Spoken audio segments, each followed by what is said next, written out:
அதாவது கிஃப்டி, ஒரு மாதம் ஊதியம் வழங்கவில்லை என்றாலே கொடி பிடிக்கக்கூடிய காலத்தில் நாம் அனைவரும் வாழ்ந்து வருகிறோம். இதிலே 6 மாதமாக 50,000 ஊழியர்களுக்கு சம்பளமே கொடுக்கவில்லை. ஆனால் அந்த ஊழியர்கள் ஒரு கேள்வி கூட கேட்காமல் இருந்திருக்கிறார்கள். அதுவும் அரசு ஊழியர்கள் 6 மாதமாக சம்பளம் வாங்காமல் பணிபுரிந்து கொண்டிருக்கிறார்கள். இது எப்படி சாத்தியமாகும் என்பதுதான் தற்போது மெகா ஊழலாக மத்திய பிரதேசத்திலே வெடித்திருக்கிறது. அதுவும் இந்த ஊழல் வெளிவந்து 3 நாட்கள் 4 நாட்கள் ஆகிறது. இதுவரை எந்த ஒரு பலனும் இல்லை. என்றால் அந்த ஊழியர்கள் உண்மையிலேயே 50,000 பேர் பணிபுரிகிறார்கள் என்றால் அவர்கள் பணிபுரிவதற்கான அனைத்து சான்றுகளும் இருக்கின்றன.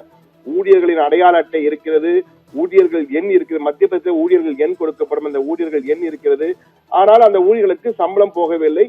கிட்டத்தட்ட 230 கோடி ரூபாய் அளவுக்கு அப்படியே தேங்கி இருக்கிறது. அந்த சம்பளம் யாருக்கு போக போகிறது? பிறகு யாராவது எடுத்துக் கொள்வார்களா? இது எத்தனை நாட்களாக இப்படி நடக்கிறது போன்ற பல கேள்விகள் அடுத்தடுத்து எழுகின்றன. என்றால் மத்திய பிரதேசத்திலே அரசு ஊழியர்கள் என்பது கிட்டத்தட்ட 5 லட்சம் பேர் இருக்கிறார்கள். 5 லட்சம் பேரிலே கிட்டத்தட்ட 10% பேர், 50,000 பேர், இதில் 40,000 பேர் அரசு நிரந்தர ஊழியர்கள், 10,000 பேர் தற்காலிக ஊழியர்கள் என அரசனுடைய கணக்கு துறையுடைய கணக்கெடுப்புகள் தெரிவிக்கின்றன. இந்த நிலையில் மத்திய பிரதேசத்தில் உள்ள அரசு ஊழியர்கள் சம்பள பணத்தில் 230 கோடி ரூபாய் ஊழல் நடந்திருப்பது பெரும் அதிர்ச்சியை ஏற்படுத்தியிருக்கிறது. இது தொடர்பாக அம்மாநிலத்தின் நிதி அமைச்சராக இருக்கும் ஜெகதீஷ் தேவ்டா என்பவரை நாம் தொடர்பு கொண்டோம். ஆனால் அவர் நம்மிடம் மட்டுமல்ல, அந்த உள்ளூர் செய்தியாளர்கள் கூட பேச மறுத்துவிட்டார். அதாவது முன்னுக்கு பின் மிரணாக பேசுவார்களே அது போன்று அவர் இல்லை, இருக்கிறார்கள், சம்பளம் கொடுத்தோம், சம்பளம் கொடுக்கவில்லை என அவருக்கே ஒரு நிலையான குழப்பமாக இருக்கிறது. என்னவென்றே தெரியவில்லை. மத்திய பிரதேசத்திலே இது போன்ற ஊழல்கள் வெளிவருவது என்பது தொடர்கதையாக மாற ஆரம்பித்திருக்கிறது. தற்போது 230 கோடி ரூபாய் எந்த கணக்கிலே சென்றது என்ற ஒரு கேள்வி இருக்கிறது. மற்றும் இந்த 50,000 ஊழியர்கள் இருக்கிறார்களா இல்லையா, இவர்கள் கோஸ்ட் ஊழியர்கள் என்ற போல போலி ஊழியர்களா என்னவென்று ஒரு மிகப்பெரிய சந்தேகம் மத்திய பிரதேசத்தில் தற்போது எழுந்திருக்கிறது. இதற்கு முன்னாலும் வியாபம் ஊழல் என்று மிகப்பெரிய ஊழல் ஒன்று மத்திய பிரதேசத்தில் நடைபெற்றது. அரசு ஊழியர்களை தேர்ந்தெடுப்பதற்காக நடைபெறுகின்ற தேர்வுகள் மற்றும் பொய்யான சான்றிதழ்களை வழங்குவது போன்ற மிகப்பெரிய ஊழல், வியாபம் ஊழல் என்ற பல ஆயிரம் கோடி ரூபாய்க்கு பல 100 பேர் சம்பந்தப்பட்ட ஊழல். அது பல அதிகாரிகள் தலையெல்லாம் உருண்டது.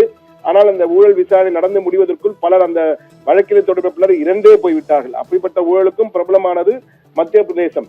அதே மத்திய பிரதேசத்தில் தான் தற்போது இந்த அரசு ஊழியர் மோசடி என்ற மிகப்பெரிய ஊழல் 230 கோடி ரூபாய் ஊழல் தற்போது வெடித்திருக்கிறது.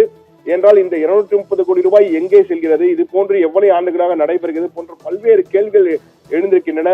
ஆளும் பாஜக அரசை நோக்கி எதிர்கட்சிகள் தொடர்ந்து சரமாரியாக கேள்வி எழுப்புகின்றன. ஏற்கனவே கூறியது போல மாநிலத்தின் மத்திய பிரதேசத்தின் மாநில நிதி அமைச்சராக இருக்கும் ஜெகதீஷ் தேவ்டா இது குறித்து ஒரு தெளிவான தகவலை சொல்ல முடியாத சூழலில் இருப்பதாக கூறுகிறார். அது மட்டுமல்ல, இது தொடர்பான நீதி விசாரணை வேண்டும் என கோரிக்கை வைக்கப்படுகிறது. ஆனால் இதுவரை மாநில அரசின் சார்பிலே என்ன சொல்கிறார்கள் என்றால், இது தொடர்பாக நாங்கள் விசாரணை நடத்தி வருகிறோம், அனைவரும் விரைவாக கணக்கெடுப்பு பணி நடந்து வருகிறது, ஒவ்வொரு துறையிலும் அரசு ஊழியர் எத்தனை பேர் இருக்கிறார்கள் என ஒவ்வொரு நபராக நாங்கள் கணக்கெடுப்பு செய்து வருகிறோம் என கூறியிருக்கிறார்கள். ஆனால் இதுவரை 3 தினங்கள் ஆகியும் இன்னும் முழுமையான எந்த ஒரு தகவலையும் கொடுக்க முடியாத சூழலில்தான் மத்திய பிரதேசத்தின் மாநில அரசு தற்போது இருக்கிறது. எனவே இது பல சந்தேகங்களை எழுப்புகிறது. அரசு ஆவணங்களில் அந்த ஊழியர்களுக்கு பணியாளர் குறியீடு உள்ளிட்ட விவரங்கள் இருக்கின்றன. ஆனால் சம்பளம் வழங்கப்படாததால் இந்த ஊழியர்கள் ஊதியம் பெறாத விடுப்பில் இருக்கிறார்களா, அல்லது அவர்கள் இடைநீக்கம் செய்யப்பட்டார்களா, போலியாக உருவாக்கப்பட்ட ஊழியர்களா என பல்வேறு கேள்விகள் அடுத்தடுத்து எழுகின்றன. ஆனால் இதுவரை ஒரு தெளிவான பதிலும் கொடுப்பதற்கு அங்கு யாரும் இல்லை என்பதுதான் மிக மோசம்.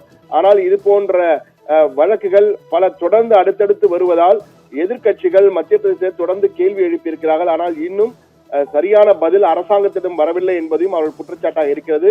அடுத்தடுத்த நாட்களில் இந்த நகர்வு எப்படி செல்ல போகிறது, நீதிமன்றத்திலும் வழக்கு தொடரப் போவதாக கூறியிருக்கிறார்கள். எனவே வழக்கு தொடர்ந்தால் இதனுடைய நிலை என்ன என்பது பல கேள்விகள் எழுகின்றன. ஆனால் எது எப்படி இருந்தாலும் மத்திய பிரதேசத்தில் 50,000 ஊழியர்களுக்கு 6 மாதமாக சம்பளம் தராத அரசு ஊழியர்கள் இருக்கிறார்களா இல்லையா என்பது தெரியவில்லை. ஆனால் இருப்பதாக அரசு ஆவணம் சொல்கிறது. அப்படி என்றால் அவர்கள் எங்கே போனார்கள் என்ற மிகப்பெரிய கேள்வி. அவர்களுக்கு தர வேண்டிய சம்பளமான 230 கோடி ரூபாய் யார் கணக்கிலே போக போகிறது போன்ற பல கேள்விகள் எழுந்திருப்பது உண்மை.